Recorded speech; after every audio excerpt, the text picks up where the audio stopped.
बेटी, मैं तुझे कह कह के थक चुका हूँ। अब रोने से क्या फ़ायदा। शायद भगवान को मेरे बेटे की खुशी देखी नहीं गई, इसलिए उन्होंने इतनी जल्दी उठा लिया। बाबूजी, मुझे इतना गम अपने पति के मरने का नहीं है जितना गम इस बच्चे के पालन पोषण का है। अब हमारे घर का खर्चा कैसे चलेगा? एक वही तो हमारे सहारा थे।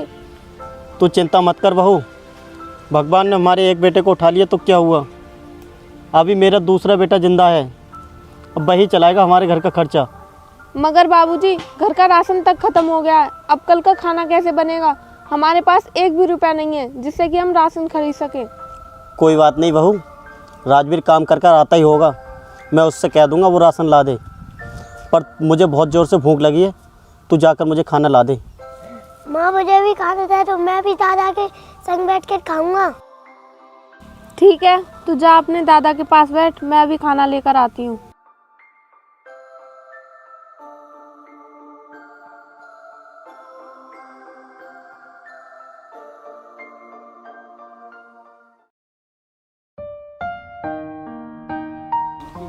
ये लीजिए बाबूजी।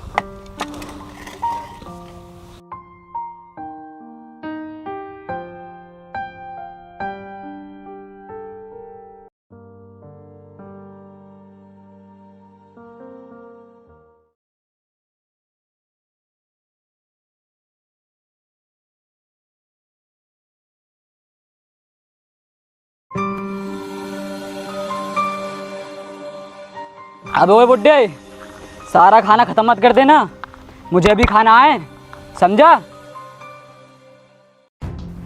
हे भगवान, ये तो मेरा बच्चा कुचा सब बर्बाद कर देगा। मेरा बड़ा बेटा कितने अच्छे स्वभाव का था, जो उसने कभी नशे को हाथ तक नहीं लगाया था। चाचा चाचा तुम आ गए, मुझे कुछ पैसे दे दो, दुकान से कुछ लाना है। अबे तेरा बाप का मुझे पैसे कमा कर दे गया था, जो मैं तुझे हर रोज पैसे देते रहूं? चल हट यहाँ से, मेरे पास कोई पैसा नहीं है।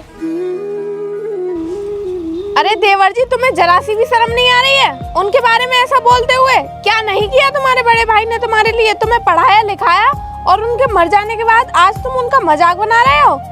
अरे बेटा, तू इस बच्चे से ऐसे शब्द क्यों बोल रहा है? तुझे पता है कि तेरा बड़ा भाई इस दुनिया में नहीं है। अब इस बच्चे की परवरिश करना सिर्फ हमारी जिम्मेदारी है। अबे वो बुड्ढे, अपनी इस जुबान को बंद कर ले। मैंने इनका ठेका नहीं ले रखा है इनके पालन पोषण का, जो मैं इनका ध्यान रखूं। बेटा, कुछ पैसे बचे हो तो दे दे, घर में अनाज का एक दाना नहीं है। अब बहू खाना कहाँ से बनाएगी? मेरे पास नहीं है किसी को पैसे देने के लिए। पूरे घर का खर्चा मैं अकेला कहाँ से करूंगा? वो तो मर गया और इन दोनों माँ बेटे को मेरे सीने पर छोड़ गया। हे भगवान, तू हमें भी उठा ले। मैं ऐसी जिंदगी नहीं जीना चाहती जो नरक की तरह जीना पड़े, और ऊपर से ये ताने और सुनने पड़ते हैं। माँ तुम लोग एक दिन ऐसा आएगा, हमारे सारे दुख दूर हो जाएंगे। बहू, मुझे लगता है कि ये सारे पैसों की शराब पी आया है। अब मुझे नहीं लगता कि इसके पास कोई पैसा बचा हो। मैं सेठ धनराज के पास जाता हूँ ताकि मैं कल का राशन लेके आ सकूँ। ठीक है बाबूजी।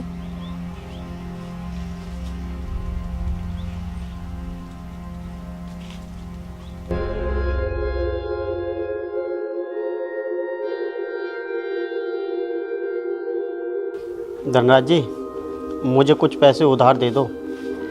हमारे घर में कल के खाने के लिए एक भी दाना नहीं है। मैं कल अपने घर के लिए राशन लेकर आऊँगा। अबे बुड्ढे, तेरे पास तो इतना बड़ा खेत है, उसमें कुछ फसल क्यों नहीं कर लेता? अरे धनराज जी, मेरा एक बड़ा बेटा था जो इस दुनिया में है नहीं, और एक छोटा बेटा है जो दिन भर शराब पीता रहता है। तो बताइए सेठ जी, खेती बाड़ी कौन संभालेगा? अब तू ही बता, मैं तुझे पैसे किसके भरोसे दूं?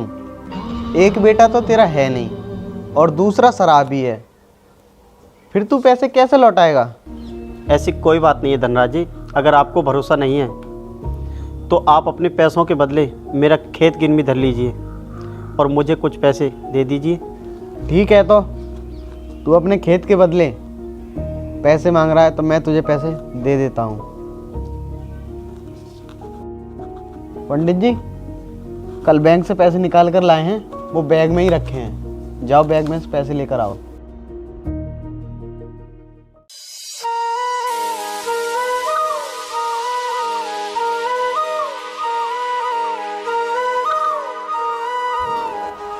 ये ले, फिर भी पैसे जल्दी लौटा देना, ठीक है? ठीक है।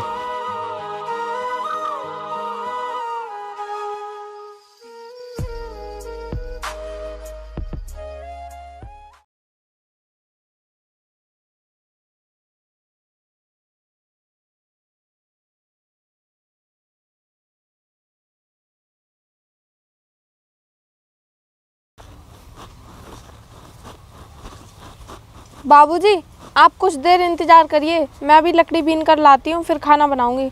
चल बेटे, तू भी मेरे साथ चल।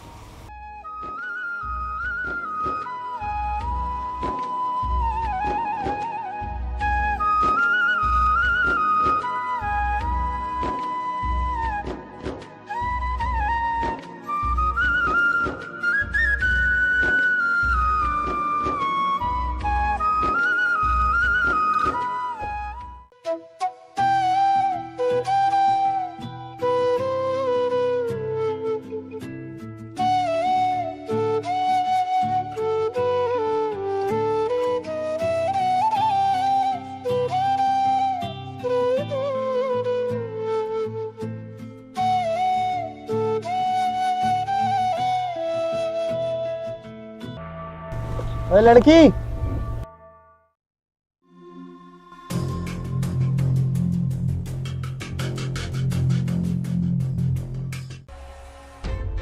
अरे तू ये धूप में कहाँ घूम रही है? तुझे तो महलों में होना चाहिए। हाँ रे, तू सही कहता है। शकल से तो कुंवारी लगती है और चेहरा भी चमकदार है। देखो भैया, मैं एक विधवा औरत हूँ, मुझे जाने दो। वैसे भी मैं इस वक्त बहुत बुरे हालातों से गुजर रही हूँ, मुझे परेशान मत करो। अरे तेरा पति मर गया है और तू परेशान है, तो हमारे सेठ धनराज के पास आ जा। क्यों उस अधूरी जवानी को बर्बाद कर रही है अकेले रहकर? हाँ, ये सही कह रहा है। अपनी इस जवानी को हमारे नाम कर दे। क्यों इस अधूरी जवानी को बर्बाद करने पर तुली है? आप मेरी माँ को क्यों परेशान कर रहे हैं? आप जाइए यहाँ से। अरे धनराज भाई, ये चूजा भी बोलने लगा।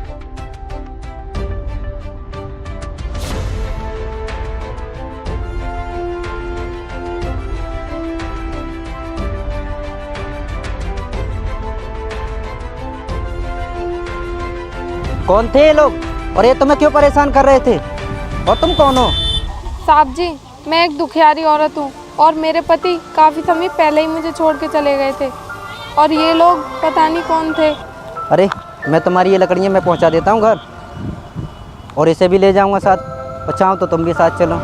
साहब जी, मैं एक विधवा औरत हूँ और किसी गैर इंसान के साथ बैठना मेरे लिए सही नहीं है, तो आप मेरे बेटे को ले जाइए। अच्छा तो चल बेटे, तू मेरे साथ चल।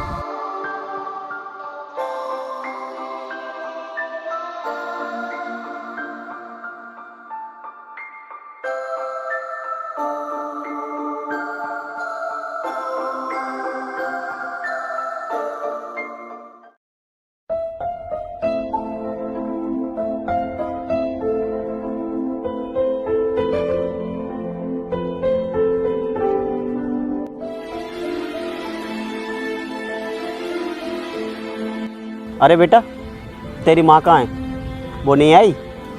अरे बाबूजी, मैं रास्ते से गुजर रहा था, मैंने देखा उन्हें कुछ लोग परेशान कर रहे थे।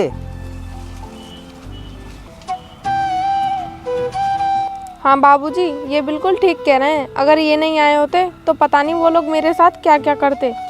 तुम्हारा बहुत बहुत धन्यवाद बेटा, जो तुमने सही समय पर आकर मेरी बहू की मदद की। पता नहीं इस दुनिया में कितनी बुरी नीयत के लोग रहते हैं, जो ये नहीं देखते कि ये एक विधवा औरत है। अच्छा तो बाबूजी, मैं चलता हूँ, ठीक है?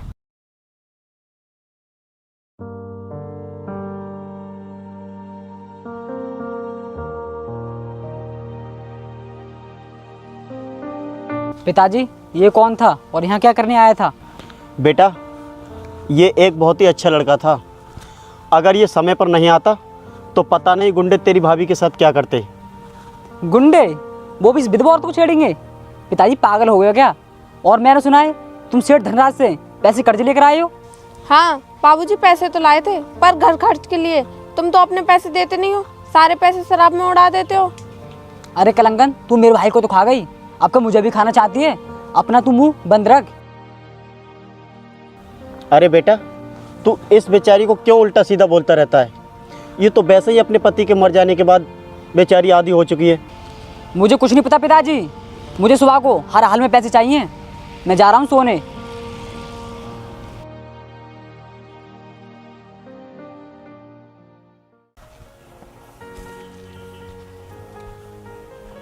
अरे बहू, राजवीर को देखा क्या? कहाँ गया है वो? आज दिखाई नहीं दे रहा। बाबूजी मुझे नहीं पता, मैंने तो उन्हें सुबह से ही नहीं देखा है। बहू, मुझे लगता है कि वो सारे पैसे लेके फरार हो गया। दिखे और जाने दो आज उसे। अरे सेठ धनराज जी, ये तो वही विधवा औरत लग रही है, उस दिन अपने रास्ता में छेड़ रहे थे। अरे बाबूजी, ये तो वही लोग हैं जो उस दिन मुझे रास्ते में परेशान कर रहे थे। क्यों रे बुड्ढे, हमने तेरी मजबूरी समझकर उस दिन तुझे पैसे उधार दिए और ये तेरी बहू हम पर झूठा इल्ज़ाम लगा रही है। धनराज जी, इसे माफ़ कर दो। ये बहुत परेशान है जब से मेरा बेटा ख़त्म हुआ है। अबे बुड्ढे, इतनी अच्छी खासी जवान बहू है तेरे घर में, फिर भी तूने हमें नहीं बताया। तुम लोगों को शर्म नहीं आ रही है मुझ विधवा के बारे में ऐसा बोलते हुए? अबे बुड्ढे, तेरी इस विधवा बहू की इतनी हिम्मत कि मुझे चांटा मारा। चल ला, मेरे पैसे दे, और नहीं है तो इन कागजों पर साइन कर दे। ये ले, पकड़।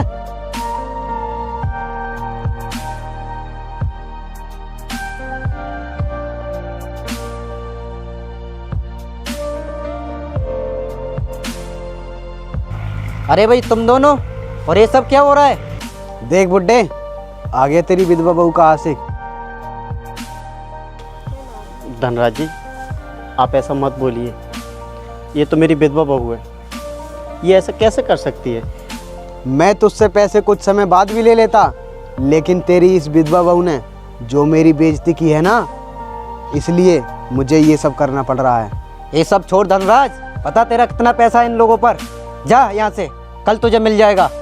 अरे आप हमारी इतनी मदद क्यों कर रहे हैं? और वैसे भी हम गरीबों को तो रहना ही ना अमीरों के ही नीचे है। ठीक है बुड्ढे, तो मेरा कल पैसा पहुंच जाना चाहिए।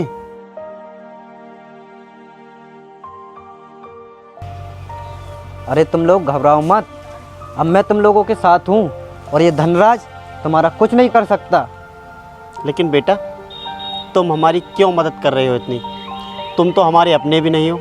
अरे बाबूजी, भले ही मैं आपका सगा नहीं हूँ, मगर मेरा भी धर्म बनता है कि गरीब लाचार बेसहारों की सहायता करना तो एक पुण्य का काम है। अरे तुम यहाँ मत आया करो, पता नहीं जमाने के लोग मेरे बारे में क्या सोचेंगे। जमाना चाहे कुछ भी सोचे, मुझे इसकी कोई चिंता नहीं। अच्छा, तो मैं चलता हूँ।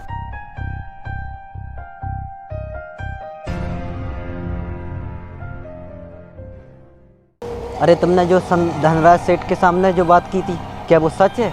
क्या तुम मुझे सच में प्यार करती हो? हाँ, और मैं करती भी क्या, कब तक लोगों के ताने सुनती रहती? मुझ विधवा औरत को भी जीने का हक है। अरे अब तो खुश हो जाओ, अब तो धनराज सेठ से तुम्हारा सारा कर्जा भी चुकता करा दिया, अब तो खुश हो जाओ।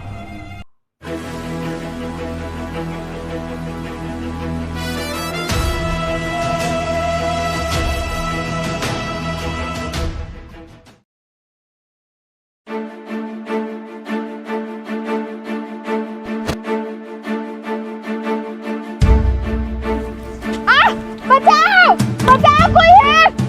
तू अपने यार के साथ गुलछर्रे उड़ा रही थी और मेरा जरा साथ लगाने पर चिल्ला रही है। आने दे पिताजी को। जो तुम दोनों लोग रास्ते में बातें कर रहे थे वो मैंने सब सुन ली थी। वो सारी बातें मैं पिताजी को बताऊंगा। क्यों बेटा, तू इस बेचारी से क्यों झगड़ रहा है? बेचारी? तुम्हें ये बेचारी नजर आ रही है? मैंने आज इसे उस लड़के के साथ घूमते हुए देखा था जो उस दिन हमारे घर आया था। चुप कर अपना मुंह, तुझे कुछ पता भी है? उसी इंसान ने हमारा सारा खर्च चुकता करवाया है, और तुझे कैसे पता होगा? वैसे तू सारे पैसे लेकर भाग गया था ना, 4-5 दिन से तो घर पे था ही नहीं, तुझे क्या पता घर पे क्या हो रहा है? तुझे क्या लेना देना घर से? तुझे तो हर वक्त शराब मिल जाए पीने को। तेरी जुबान कुछ ज्यादा चलने लगी है। चल निकल यहाँ से। अरे तू क्या निकालेगा बहू को, हम खुद ही चले जाते हैं। अब हम उसी लड़के के साथ रहेंगे। चल बहू, पड़ा रहे अब यहीं पर।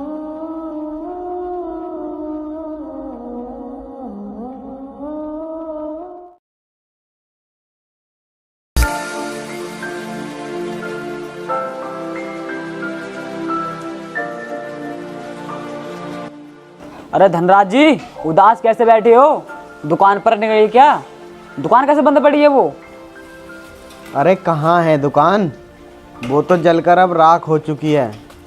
ऊपर से सामान और उधार ले रखा था, अब उसका कर्जा कहाँ से चुकाऊं? अरे धनराज सेठ, आप चिंता मत करो, तुम मेरे साथ चलना शहर, वहाँ पर एक कंपनी खुली है, शायद आपकी वहाँ पर कुछ मदद हो जाए। अरे शराबी, उस कंपनी से हमें क्या लेना देना? हमारे धनराज जी को तो कुछ पैसे उधार चाहिए। भाई साहब, बात इस प्रकार है, मैंने सुना है वो बहुत बड़ा करोड़पति आदमी है, वो हर किसी गरीब की मदद करता है, शायद आपकी लाचारी को देखकर आपकी कुछ मदद कर दे। ठीक है, तेरी भी बात मान कर देखते हैं, शायद कल काम बन जाए। ठीक है तो धनराज जी, कल शाम को आप मेरे साथ चलना।